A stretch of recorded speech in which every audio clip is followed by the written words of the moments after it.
Telegraph. Ah, these little clicks of the telegraph! Though they breathe not a word, their voices are heard at a distance no voice could reach. And swiftly as thought, the words are brought, and the lightning endowed with speech. Though seas roll between and lands intervene, the absent are at hand. The eye seems to hear and space disappear, and time is compelled to stand. This video seeks to interrogate the historical significance of the telegraph and its revolutionary impact on the transmission of information and modern literacy. The open poem speaks specifically to the telegraph's influence on literacy as the beginning of the electronic transmission of words, an innovation that was the dawn of not only the information era, but of modern information technology infrastructure and digitalized multi-literacies in education. It is important to recognize that recent technological revolutions were preceded by technology and revolutions that were comparable in significance. The motivation for technological innovation has been and will continue to be dictated by societal needs.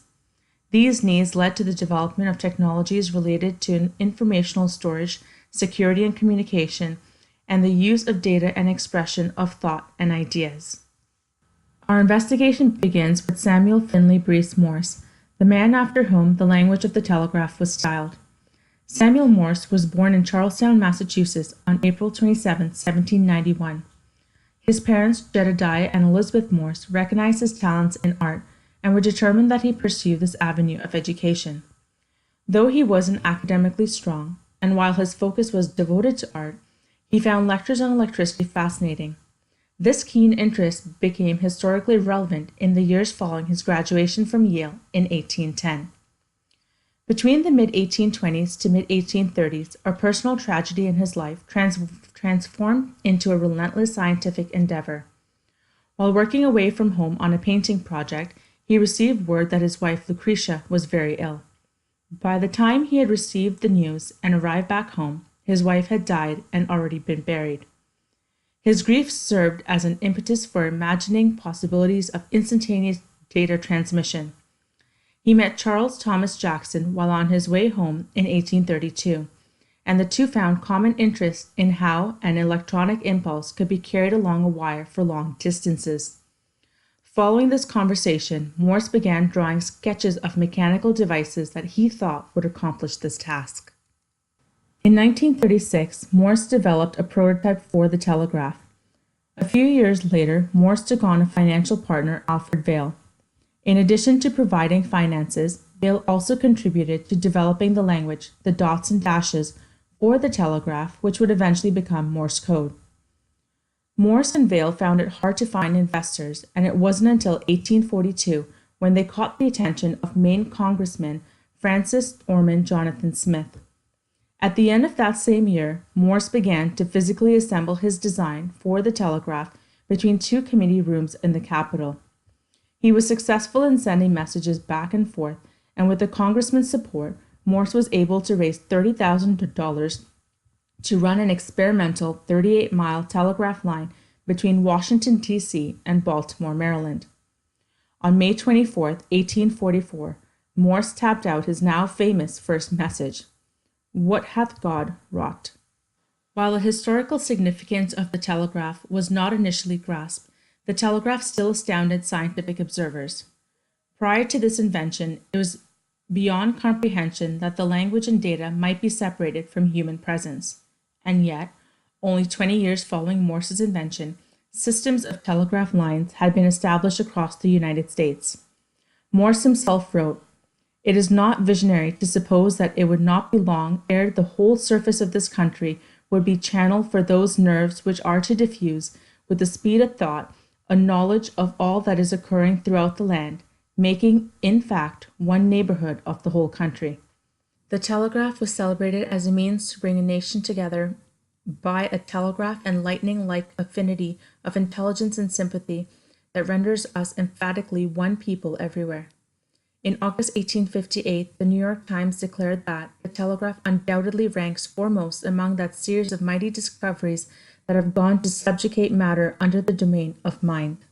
Matter in this respect is no longer of consequence in the dissemination of data and thought.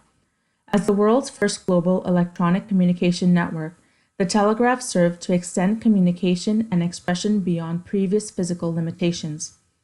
In his article, Shaping Communication Networks, Telegraph, Telephone, Computer, David Nye writes, "It has become a cliché of communication studies to point out that the telegraph and telephone annihilated space and time. It seems indisputable that the experience of time was fundamentally altered by instantaneity. The sense of the present, rather than being located within one's sight and hearing, suddenly expanded to include anywhere that had been wired.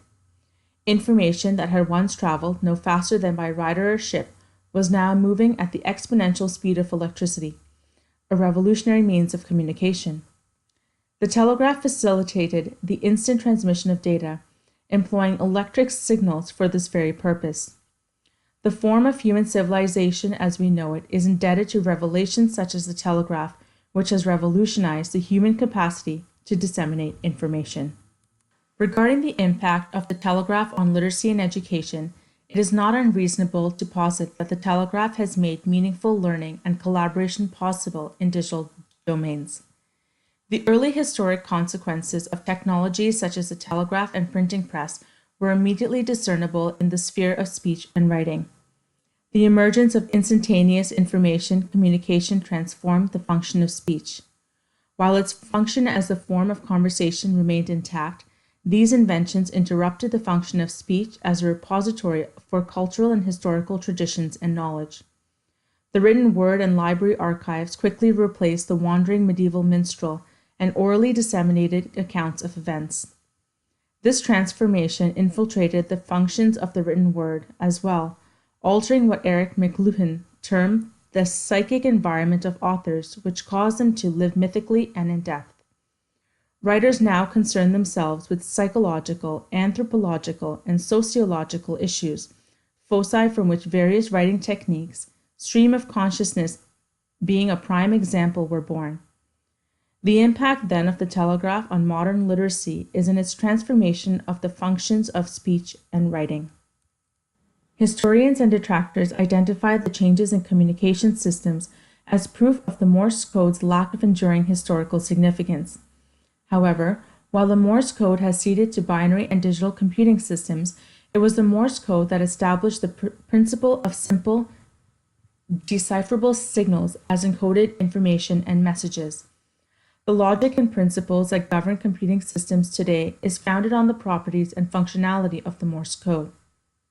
The telegraph, among other innovations in communication such as the printing press, radio, internet, and other forms of mass media, have redefined education by shrinking the world and creating a global village. Beyond its initial ability to encode messages and disseminate information instantaneously, the technology and purpose of the telegraph has naturally evolved throughout history, preceding the internet, where not only is information accessible, but domains have been created to facilitate interactions in which all humanity participates, and notably interactions among academia. In fact, the Scientific American has praised the telegraph for promoting the kinship of humanity. Tracing the telegraph's influence and development from easily distinguishable encoded messages to the digital domains globally accessible today reveals its significance in modern education. This line of thought is predicated on the condition of the 21st century classroom and today's net generation, or digital natives, who have become disengaged with traditional instruction. Diane and James Oblinger continue describing students in classrooms today. They require multiple streams of information, prefer inductive reasoning, want frequent and quick interactions with content, and have exceptional visual literacy skills. The learning taking place in digital domains where students learn to not only access and collect information, but the implications of knowledge contributes to critical and collaborative competencies. Furthermore, engaging in learning in digital domains reduces instructional, lecture-based segments of class and instead promotes engaged, self-directed, and collaborative learning across multiple disciplines. A growing body of research corroborates the positive impact information and communication technologies have on student learning. The learning within these domains and the instantaneous collaboration that characterize digital relationships can be traced back to the initial transmission of data made possible by the telegraph. In concluding this investigation into the telegraph and its implications for literacy and education, Marshall McLuhan's writings seem an appropriate summation. We live today in the age of information and communication because electric media instantly and constantly create a total field of interacting events in which all men participate.